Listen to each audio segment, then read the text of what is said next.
அடியார்களே, ஒரு ஏழை மாணவன் மேற்கொண்டு படிக்க முடியாமல் இருக்கும்பொழுது அவன் படிப்பதற்கு நாம் சிறுஉதவி செய்தால் அவன் மேற்கொண்டு படித்து நலமாக வாழ்வான் என்பதற்கான பதிவுதான் இது. இந்த சஞ்சை மாணவன் கிராமத்தில் வசிக்கிறார்.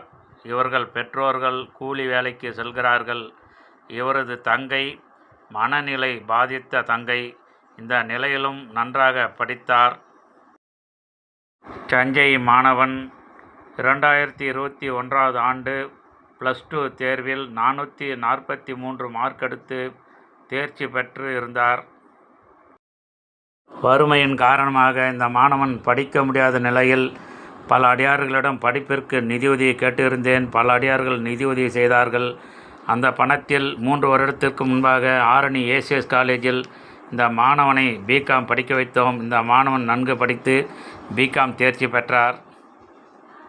பிகாம் படித்தவுடன் மேற்கொண்டு படிக்க இந்த மாணவன் விரும்பினார். பல அடியார்கள் நிதியுதவி செய்தார்கள்.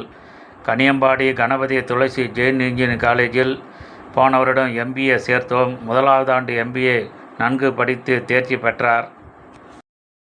MBA 2ஆம் ஆண்டு படிப்பதற்கு பல அடியார்கள் நிதியுதவி செய்ய உள்ளார்கள். இந்த மாணவன் நல்ல விதமாக MBA படித்து முடித்துவிட்டு வேலைக்கு சென்றால் அந்த குடும்பம் வறுமை நீங்கி நலமாக வாழ்வார்கள். இந்த மாணவன் படிப்பதற்கு நிதியுதவி செய்த அனைத்து அடியார்கள் பாதங்கள் தொட்டு வணங்கி நன்றி சொல்கின்றேன். இதுபோன்ற ஏழை மாணவர்களுக்கு உதவி செய்யுங்கள். இதனால் தாங்கள் பிள்ளைகள் நன்கு படிப்பார்கள். திருச்சிற்றம்பலம், தில்லையம்பலம்.